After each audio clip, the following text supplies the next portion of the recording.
had this image in my mind that in order to be successful and happy in life, you had to be white.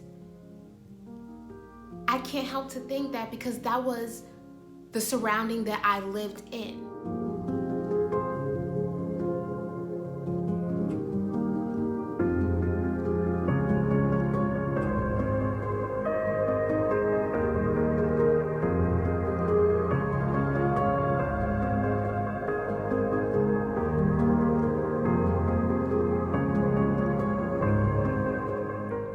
Hey friends and family, thank you so much for taking the time out of your day to watch this video. Just know that my husband and I, Joe, we appreciate you more than you know.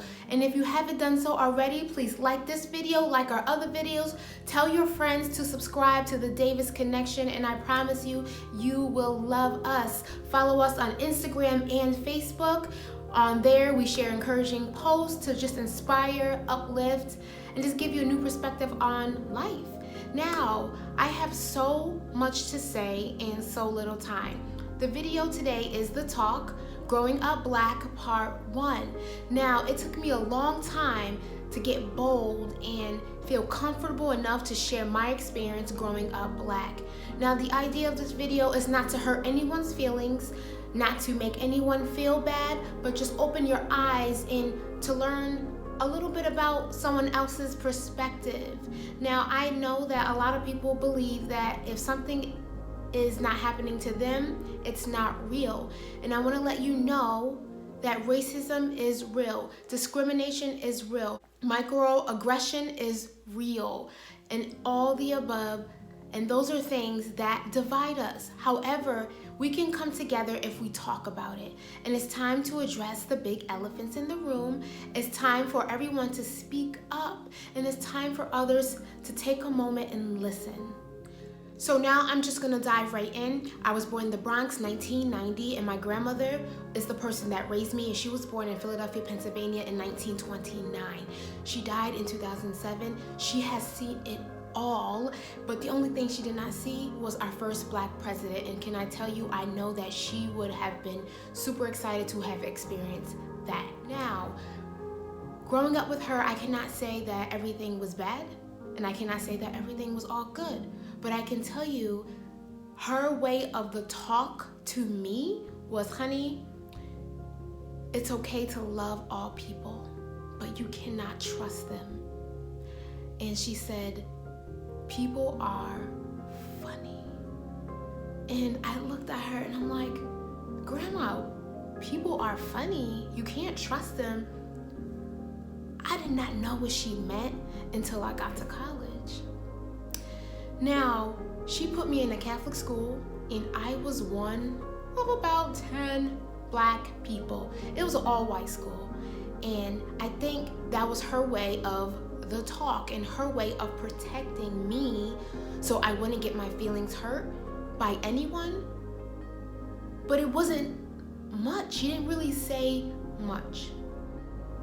And I can say I did not pay attention in history class.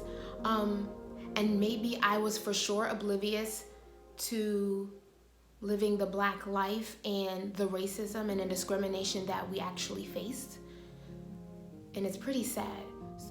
Now, please hear me. This is just my view of growing up black and what I seen, okay? So, when I seen a black person, I seen that we were poor, on food stamps. We lived in unkept neighborhoods with terrible sidewalks, most likely to get shot, a lot of drugs, and when you're a black person, that means you're good at rapping, you're good at dancing, you're good at maybe sports. You love soul food, fried chicken, and of course, watermelon. Now, that's just my viewpoint, and that's what I see.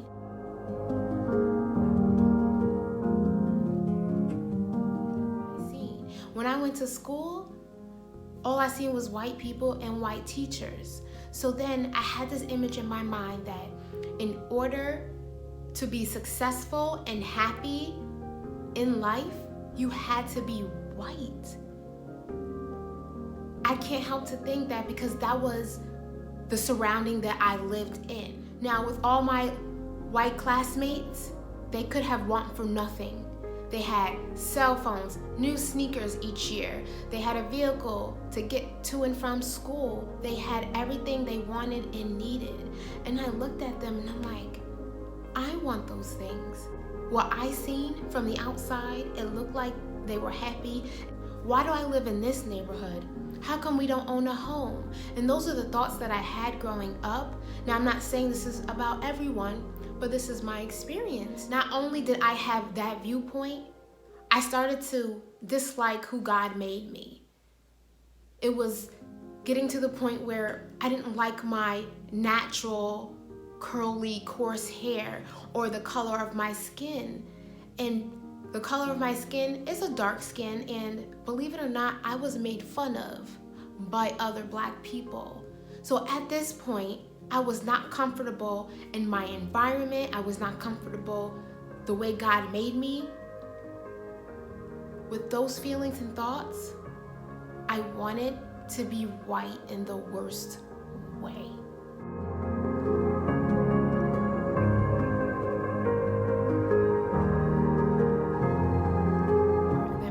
Were completely open once I got into college, as I was taking courses for nursing, but then switched over to an associate's degree in human services. And I took a course called Cultural Diversity.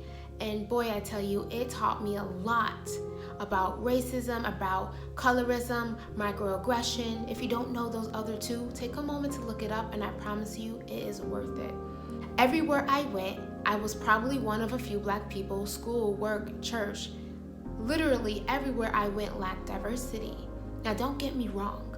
When I am speaking on this, I just want to let my friends and family know that I love them and I appreciate all the friendships and relationships that have been developed over the years. But now I feel bold enough, like I mentioned before, to speak out on this topic and my feelings on the inside. More than enough times, I felt like I didn't fit in. I felt like that the struggles that I was facing, no one would understand because they were not like me. They were white. You know, I felt less than. I felt not as worthy. And it's something that I learned to live with, and I learned to also just let it go. Because of course, if I spoke up, I would have been labeled or called maybe dramatic. You know, I've heard, oh, it's not that serious, you know, you're overreacting, and stuff like that. Being dismissed and not heard was a #1 fear. And there was a point of time where I didn't even think that my friends and family actually cared. When it comes to racism, discrimination, stereotypes, when you speak of those words, a lot of times people say, oh no, if you're talking about that, don't talk about it. You're trying to divide us. And that's not the case. Because, like I said before, if something's not happening to you, you may not think it's real. But it was real to me. And when I try to voice myself, the very few times I felt like I wasn't heard, I was dismissed, and everything just get brushed under the rug. And of course, I'm a people person, so I want to please people. And I would say, okay, I guess it's not that serious, so I brush it off, you know? And then when I try to say something again, it's like, oh no, it can't be. No one's saying that. Oh girl, you're being dramatic. Again, it's not that serious. Let it go, move on. Or if I'm talking to a Christian, I say this with respect, they would say, you are a child of God. Don't worry about it. So I was dismissed by a lot of people. Where it's a heavy topic, and when you don't talk about these things, it builds up, and you build a lot of anger and frustration towards people that is unnecessary, and there's people that actually care about you. But for me, I held back a lot. I've learned to let it go. I didn't want to make people uncomfortable, even though I spent most of my life uncomfortable. And I definitely did not want to cause conflict. Over the years, I've learned to walk the walk, talk the talk, wear professional hair, and kind of rid myself and my feelings aside so that I can live and have a job and be liked and tried to succeed, but I wasn't really being true to myself. Now, here are a few things I've heard growing up and as an adult. I've heard, wow, you're pretty for a black girl. Oh, you're one of a kind. You're not like the others. Can I touch your hair? No, I'm not a zoo animal. Stop. Or, wow, you talk white. Some people are shocked. You don't like watermelon? No, I don't. And the thing that bothered me the most and still bothers me is the line, I don't see color. Can I tell you, that is probably the most frustrating thing that someone can say to me. When they say, oh, I don't see color. I am black. My skin is different. My struggles are different. My hair is different. What I celebrate is different. Culturally, I'm different. So when you don't see color, to me, it's saying, you don't see me for who I am, just the outside appearance.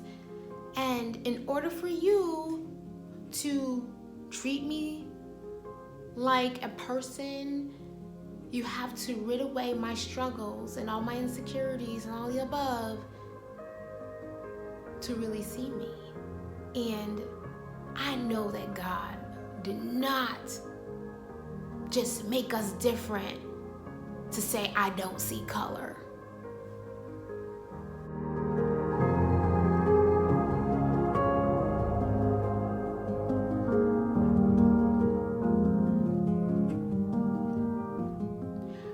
But 2020, I can proudly say that I love who I am. I no longer want to be white.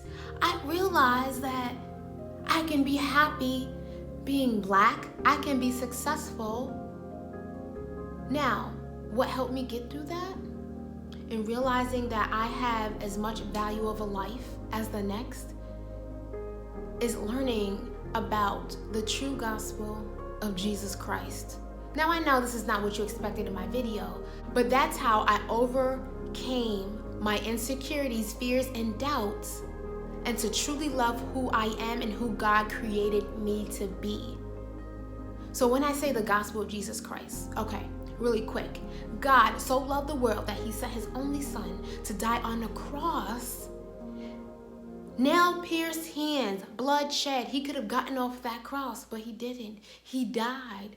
But the cool thing is, he rose from the dead 3 days later. Why? Because he loved us so much, and he wanted us to get close to God. God wanted us, and our sin, we are filthy in our sin. That's why racism exists. It's sin, it's hate, it's evil. And when God sent his son to die on the cross, that was his plan. So we can be saved, and we can be free, and we can love all people. So with reading the Bible and understanding the purpose of Jesus' life and accepting his call to save me, I no longer have those problems. My identity is in Christ. So everything that I went through, it doesn't matter.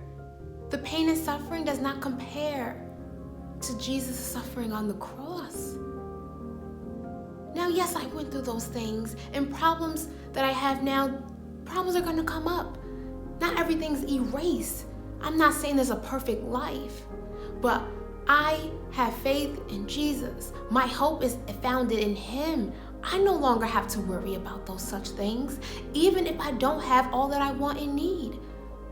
I have Jesus, and that means so much to me. There's so much more to be said in so little time. Reach out to me if you have any questions, concerns. You need prayer. You want to know about this Jesus I talk about. He has saved my life. I feel free. I feel a weight lifted off my chest. Now, yes, I'm still black. That's not going to change. But I am a daughter of God and I am loved by Him. Friends and family, thank you so much for tuning in to my video. Let racism be a talk. No more dismissing it and throwing it under the rug. Let the gospel of Jesus Christ be a talk. It is important to be open. It's important for those that want to learn to listen. Not listen to respond, but listen to make a difference and change. I love y'all. Thanks for watching. And stay tuned for part 2.